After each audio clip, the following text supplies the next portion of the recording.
In this episode of MPTV, we're at Duck Donuts, an East Coast staple that I've known for many years, but we're in Arizona in Chandler. We're going to talk to the franchise owner, who's a little over a year in, about what he's done to get involved in the community and what he's done to pivot, and if he'll keep those things he did to pivot during the pandemic in place full time. Let's check it out.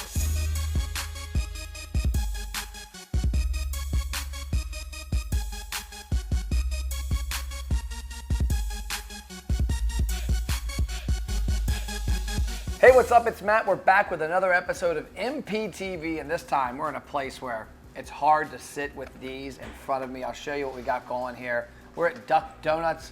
We are in Arizona. Daniel, what's going on? Not much. Better than good. Yourself? With these, it's unbelievable. I had to clean off the powdered sugar because I've got one of the signature 12 donuts. That's and correct. I had to eat one of them before we started. It's the way to do it. Now we can have a better interview. As long as I don't crash on sugar high. So tell us about yourself, about the business. So I'm Daniel Bruno. Duck Donuts is the warm, delicious, made-to-order donut. Originally based out of the city of Duck in North Carolina. Outer Banks area, correct. This is the first location in all of Arizona. We've been here for about a little over a year now. Okay. Yep. And any restaurant experience before this, or what's the crazy story that got you into the restaurant business, if not? A little bit. I'm from an Italian family, so food is our life, no matter what. So this is definitely a product of high quality that stands out for me. Yeah, and I do have a little bit of culinary experience. I was professionally trained in New York and International Culinary Institute, and also I went to Italy to train as well. Wow. Yeah. I got a little experience. A little bit, yeah. But there's a funny story about how you found Duck Donuts, though, right? That's correct. So donuts is a whole other thing that I never expected to be into. And the way that whole thing came about is because of my wife's pregnancy cravings. That's how the whole thing started. We've all had those. Yeah. So real quick, we moved from Arizona. We got married in 2014 to Charlotte, North Carolina. And while my wife was pregnant with our first kid, she was having sweets cravings while we were out in the Outer Banks, and that's where Duck is from. It's about as sweets as you get, people. Oh, yeah. So I was out in the town of Duck, and someone said, oh, just get her some Duck Donuts, and I ended up getting her a Duck dozen. After that, my wife was hooked ever since, and then we frequented in our neighborhood. There was one about a half a mile from our house, so we visited there for 3.5 years. Yep. We ended up moving back to Arizona 3 years ago, and pregnant with kid number 2, so more cravings in the middle of the night for specifically Duck Donuts, and then that's lo and behold where my wife said, you need to figure this out. So I did. I think I did. We brought the brand out here to Arizona. It's a little over a year now, and everything's been going fantastic. Breaking into the market. We've definitely been a disruptor in the donut industry here, for sure. Well, it's definitely something that really catch your attention. I was first introduced, and I didn't realize it until about a year afterwards that was the original. Yeah. Out in the Outer Banks. We were on a camping trip, my wife and kids, and somebody had said, you got to go to Duck Donuts. It's like a version of Krispy Kreme, but crazy steroid type, because Krispy Kreme are made to order, and that's the North Carolina brand. The toppings are unbelievable, and I grew up going to Dunkin' Donuts, and you go in there, and not to cuss on the show, but you go in there, and there's some variety, but it's not like made for you and made in front of you, and that's a different experience. Oh, completely. And this is just one style donut. It's just a plain vanilla cake donut, so it's nice, little crispy on the outside, nice and fluffy on the inside. And then we change, all the different coatings, toppings, and drizzles to your liking. And then we do everything per season, the assortments, and then per holiday. So we're always changing it up. Okay. Yeah. So what have been some of your year and a couple months into it? What have been some of your early learnings from this part of the restaurant business that have helped you figure out a couple hurdles along the way? Staffing. You're always hiring. Yeah.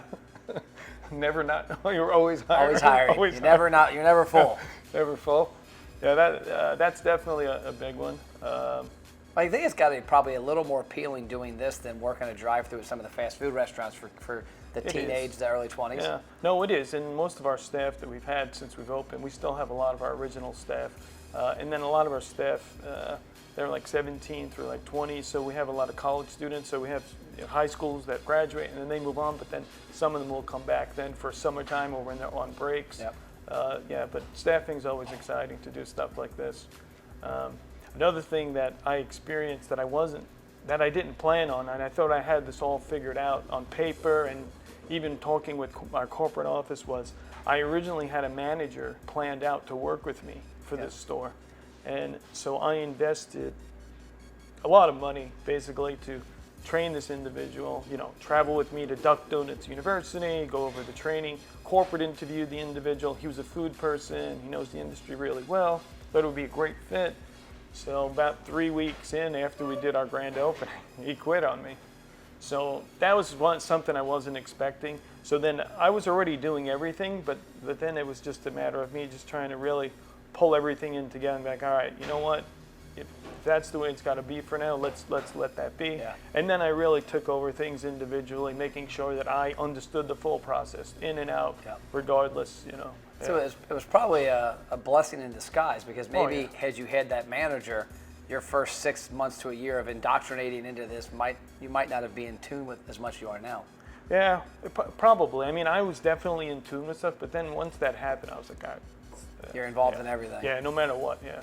So what about out in the community? Because I've seen, donuts obviously travel well. Yeah. And you've got companies that do catering, taking them into sales meetings, but also charitable fundraisers and things. What have you done to get involved in being brand new in this community with this brand? So a few things that we do is we have a thing called Quack Gives Back. Okay. So that's where we partner up with either organizations, local sports teams, or anything to do with any of the schools, where we'll do fundraiser days specifically in the store. We do them from open to close. And we usually give anywhere between 15 to 20% back. Okay. So that's one thing we've done. We sell our Quack cards with some of the schools, where they can buy, where the teams sell like dozen donut cards for $20, and then I give back $5 per sale. Oh, nice. Other things we do in the community is we do specific neighborhood drops. So I'll go and I'll visit neighborhoods on the weekends. That's when COVID's really hit in. Because we got in touch with all of the HOAs, and they would allow us, because they have open parks, so they would allow us to go in, and we would take pre-orders, and then we would bring individually bagged donuts, and that's something that we never did before. And because of COVID, I was able to that's how I kept afloat throughout the whole thing. Got creative. Yeah, you had to be. So we went in, and that's what I was doing. I just tons of bagged donuts on the weekends, and Fridays and Saturdays, and then I hooked up with a local small coffee truck. So this way, I didn't want to do the drinks, but I said, you know what, it gives me more exposure. So then I had this Grateful Joe coffee truck. She would come with me, and we did about 4 to 6 of those every week. So you hustled and got on the streets. Yeah, that's it. And that probably introduced the brand to a lot of people that wouldn't have known about it. Oh, yeah. Yeah, I was just staying right around, like within 5 miles of the store, and then we started getting requests to go even further out, which has been great. Yeah. So now we've been getting, but it's just on the ground all day. Have you done anything with football games and basketball games before, selling those at the stadiums? Not yet. Because I don't know if you've seen this or not, my daughter was a cheerleader. She's a cheerleader in college. And in high school, one of the ways they raised money was they sold, I won't mention the brand, but they sold donuts. They would have like 50 dozen donuts brought before the game, and they would go through the stands of the football game. And of course, every kid there is like, I'll take a dozen donuts. And they would sell, actually there were 6. There were 6 or a dozen. And they had the little half ones and the full ones. And they would raise the same thing. The donut place would give a kickback for everything they made. And so they basically sold them at a discount, and they had to sell them all. And being the dad and my daughter walking through, you couldn't say, no, I won't take a dozen. So now what we're doing is with 2 of the local high schools close by to our store, we're making specific assortments for each high school. So I'll have a whole assortment for 2 of the high schools close by. That's pretty cool. Now, are you guys doing anything custom outside of the normal for them, or is it just the normal? No, it's custom. Okay. The whole assortment is custom to their school colors. So I'm doing 2 full assortments for each school of all their school colors. That's awesome. Yeah, so that's another thing that I'm bringing out into the community is for each of the schools. I'm going to start off with these 2 and see how it rolls out. Okay, break time. Restaurant owners, you're watching MPTV, so you're obviously interested in increasing your sales and profits. But what if I told you could eliminate the hope and pray out of your marketing? You could spend money and actually see results. Most marketing starts with attention, like a billboard. The problem is that attention leads nowhere. That's why we created the ROI Engine Restaurant Program. We take attention and gain huge engagement, whether it's in-store or online. We help you build a database with deep customer information that's comprised of email, cell phone, and birthday. And then we drive them into the restaurant with trackable results. Yes, results you can actually see. If you're interested and want to have a conversation, check out restaurantmarketingthatworks.com. Worst case scenario, you get a lot of great ideas. Now back to the show. What about you're a franchise, you're a year in? Yep.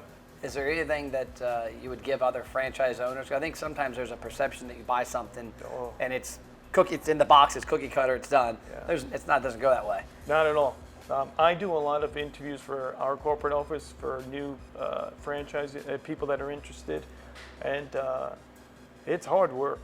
I don't think everyone thinks, most of the people that I interview, they have a nice full-time job, either they're an attorney or a computer chip maker or something, and they're like, oh, I'm just going to buy one of these and I'll just pass it. Yeah, and I'm like, no, it doesn't work like that. Especially if they're in an area, opening up a store in an area that no one knows you. Like, this is the only store in Arizona. So I'm at it every day marketing, on the foot. I have a 4-year-old and a 2-year-old. They're my best marketers, okay? Yeah. And that's the thing I think some people don't get. Like, when you're opening up or you're gonna invest into something like this specifically, you got a lot of legwork to do. Yeah.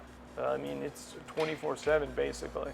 And if you're already vested in your community, I think it's a lot easier because you already have that impact. Yep. But if you're not already invested in your community personally on some level, it's even harder to get in. Yeah. Yeah, because you have to be involved with your community, because then your neighbors and everybody cares a lot more about you, and it'll be much more successful. Well, I know a lot of franchises struggle with that because people want to come in. If you're Duck Donuts, you want to have as many as possible, but you want to have the right ones. Correct. And a lot of times, we've seen it on our end on the marketing side. You can look at a campaign from a restaurant franchise that's run by an attorney who's passive. Yep. And you can look at a marketing campaign from a restaurant that's run by a guy like you that's in the stores every day. Oh, yeah. And you can see a difference because the relationship from in the four walls transfers to online.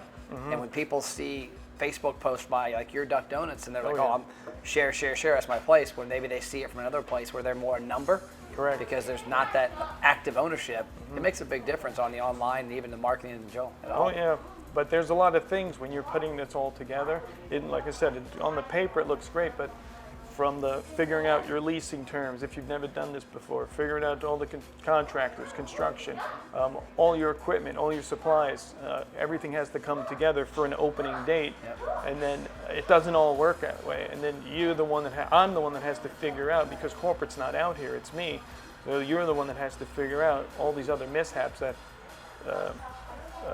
whoever's supposed to bring you your ingredients, that company is not going to be there. So you have to figure out how to make it happen. Yeah. How do I get coconut? I don't have coconut. There you go. How do you get coconut? How do you get this other mix? Yeah. How do you make a raspberry? So there's a lot of fun challenges across the board for it. And as you look at growing it, because I know you have plans of opening a few more. Correct. How do you make that decision that it's ready? Because I remember one of my clients, this 3 years ago, great guy, one location, had commitment for a couple other things, and he went to open another brand. I remember telling him, like, is the current one doing good? And he's like, well, it's okay. And I'm like, I don't know about you, like I own a gym as well. We've never opened a second one because we've never figured out the first one. Correct. And so how do you know that when it's the right time for you to say, hey, this one's doing what it needs to do, that you can go open a second one? Right now, I know that since we've been open for a little more than a year, and some of the COVID stuff is kind of dwindling away for us, we're picking up traction again at this particular, right here, right now. But I'm always in the market looking in different areas. Okay. So that's the one thing, I'm always in it with Always looking. always looking, because I don't know what, at least 5 deals at the same time I'm looking at, just to see who's got what available. Does it make sense for us to be in this market, in this town? So yeah, I have a real estate team locally that I work with, and we're always looking. So yeah, I don't know when the right time is. There's not a benchmark maybe in your mind, or? Well, I knew that it had to be more than 6 months from when I opened, because I needed to learn the full gamut of what the heck's going on. And then once COVID hit, that posted it out. Because I was thinking, oh yeah, within like a year I should be at location 2. No, that didn't happen. It couldn't happen because we were just making it. We were paying all our bills. We were able to keep all our employees and make sure everybody was taken care of. Yeah. That was number one. Yeah, and then at that time, I'm still learning the business, and now I have an understanding of how things are working overall, like between getting our product, how our seasonal changes are happening. I'm starting to, we've got so many specific guests now. I know how many guests are coming from other areas that I'm like, all right, you know what? this is definitely an area we need to be in. So now I'm at the point of like, I know the area we need to be in. Now I have to execute on the location. Okay, I love it. So last question, then we'll get to the ending. Oh, When you think about everything you've done, because you came into a situation where the last 2020, Yeah. it wasn't planned, No. but you had a lot of things where you pivoted, where you did the deliveries for the HOAs, where you did a lot of different grassroots stuff. Are those things that you're going to keep doing after that you're fully open now? Or how do you transition out of those, or how do you work those into the mix? So we haven't stopped doing those. We've gotten better at doing those and more profitable at doing those. Okay. So I don't think we're going to stop those. Then we'll just have a specific team just to do all of those things, because now that for out here for us, COVID has lightened up a bit. We'll have a lot more opportunity to do even more projects. Like one particular one we've been doing is with all the new home communities building up. We've been doing like specific days for new homeowners with the community, and that's been phenomenal for us. I like that. Yeah, it's been great. They get to meet all their neighbors, and they get the donuts and a few other things that go on. So we've been making a lot of friends with all the real estate teams locally here and all the new home development teams. And what I think is an unfair advantage you have Oh, yeah. is that donuts can be eaten all the time. It's like if I'm a barbecue restaurant or a chicken restaurant, people already had lunch or dinner. You can bring these breakfast, lunch, dinner afterwards. So it's a great way to get out in the community. Oh, yeah, it's an easy way to get into the community. Yeah, who doesn't want a Who donut would from do something? it? Yeah. Yeah. I could pull up anywhere, and they're like, "Oh, let the guy with the donuts in." Oh yeah. Yeah, the reason I asked that question was a lot of my clients I've dealt with have adjusted from COVID. Like they weren't carry out before, now they have carry out. They weren't delivery, now they have delivery. They didn't have third party before, now they have it. And they were like, man, we've been able to become really good. Sure. We were terrible at carry out the first 2 months.